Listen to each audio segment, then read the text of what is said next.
baiting worked entirely too well. That is a man who has lost his reasoning, okay? He is so goddamn narcissistic. It is his downfall. This is his own undoing, okay? By just going nutty mode. Every time Kamala Harris brought some shit up, I was like, there's no way.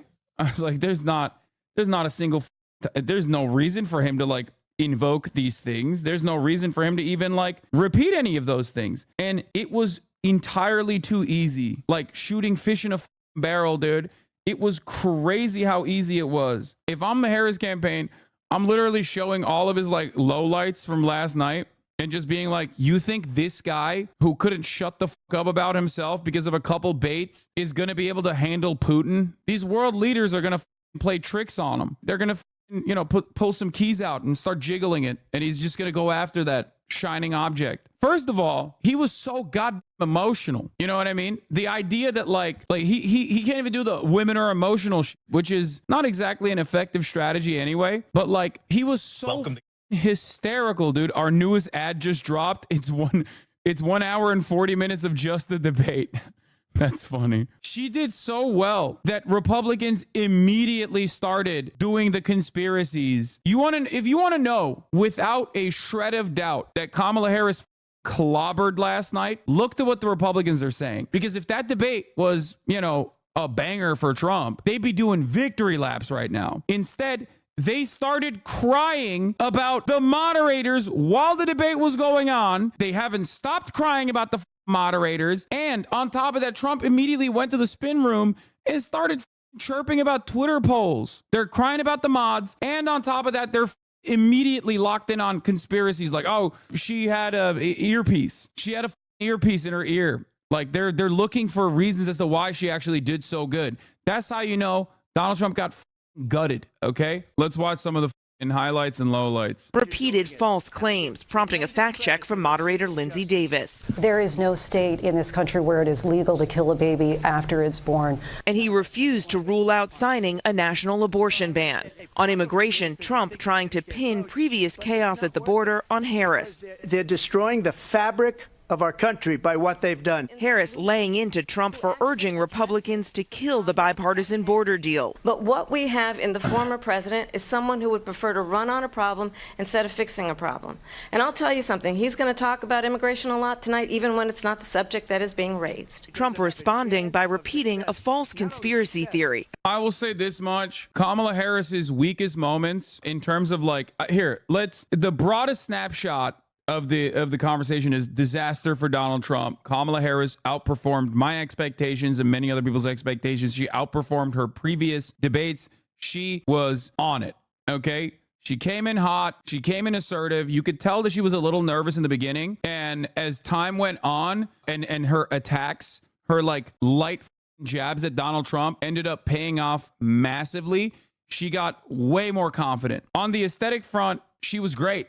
She was fantastic. Okay, so liberals, if you were looking for a major W, you got it. Having said that, there were obviously weak moments as well, and I will get to that in a second. But overall, broad analysis of last night. I tweeted this last night as well. If Kamala Harris's goal was to demonstrate competency and show the American broader electorate that she is here and she will be a normal leader, something that Joe Biden definitely couldn't do anymore. She did that. If her goal was to also overall show how narcissistic and petulant of a man-child Donald Trump is, she did that fantastically. I said she put up LeBron numbers on that front. However, if her goal was to get the couch voters, the non-voters, the undecideds, the real undecideds, because the mythical moderate undecided is not a real thing. That's a made-up phenomenon.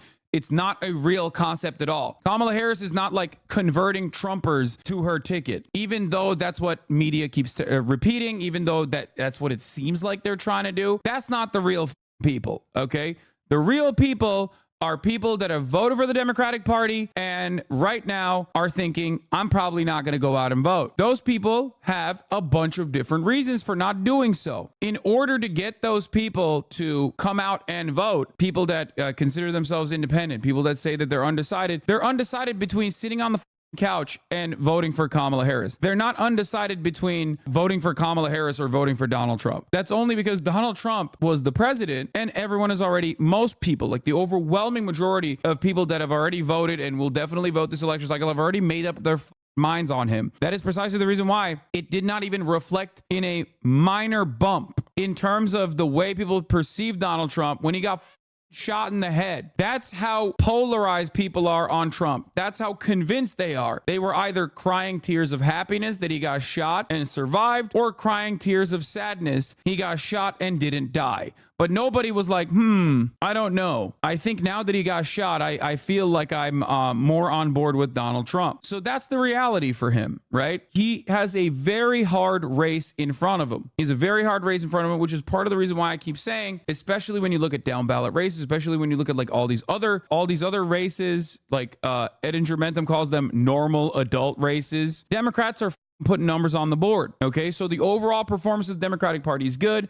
The overall outlook on the Republican Party is very bad. But Kamala Harris, in order to absolutely win this race, like solidify her lead, has to bring people who are like, I am not going to vote this time around. I just don't give a shit. I don't care. Okay? About migrants eating people's pets in Springfield, Ohio. I just want to clarify here. You bring up Springfield, Ohio, and ABC News did reach out to the city manager there. He told us there have been no credible reports of specific claims of pets being harmed, injured, or abused by individuals within the immigrant community. Well, I've seen people on television. Let me just say here, this is the people on television say my dog was taken and used for food. So maybe he said that, and maybe that's a good thing to say for a city manager. I'm not taking this from but television. The people I'm on taking it from television the city saying manager. their dog was eaten by the people that went there. I do gotta add a note on this. Kamala Harris's like off the ball performance, like off the ball movement, excellent. High marks for that too. She obviously debate prepped and knew that there was a camera on her at all times. So like there was never a moment where she was like presenting herself as like weird. There was a couple instances where she like maybe reacted in a way that I didn't necessarily appreciate, but overall she obviously was very cognizant that there is a camera on her at any given moment. And your off the ball performance is also very important. The way you express yourself, the way you like react to certain things that Trump was saying. In my opinion, she did a pretty decent job on that as well.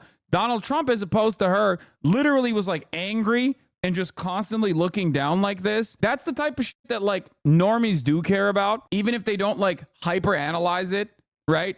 They still see it because it's a vibe that you're putting out. And the vibe that Donald Trump was putting out was seething. He either looked tired or he looked angry. And that's not a good vibe to put out at all. And he didn't look angry because America is okay, that's the difference, because 2016, Donald Trump did a pretty good job of being like, I'm angry because the establishment fucked you over. I'm angry because you're angry. We're both angry together. I'm angry for the same reasons that you're angry for. Here, he just comes across as, I'm angry because they're yelling at me. I'm angry because they're calling me out. I'm angry because she said that people leave my debates. Or people leave my rallies. So the more you can successfully show people that Donald Trump doesn't give a fuck about them and only gives a fuck about himself, the better you're going to do. And on that front, Kamala Harris did a really good job. She did. Don't worry. I'm going to still talk about the negative consequences of like maybe even Kamala's successful performance last night in a brief moment. Again, the Springfield city manager says there's no evidence of that. Vice President Harris, I'll let you respond to the rest of what you've heard. You talk about extreme.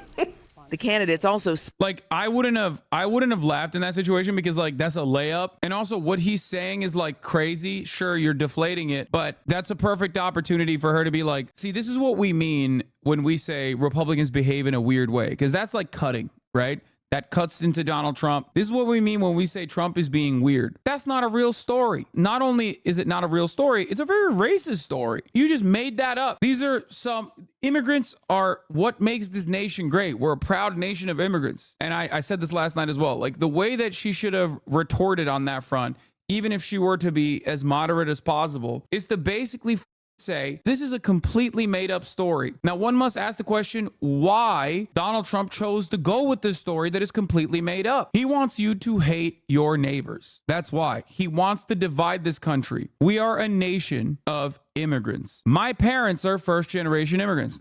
I'm Kamala Harris now, okay? Donald Trump's grandparents are immigrants. Every single person in this country, with the exception of Native Americans, can trace their origin back to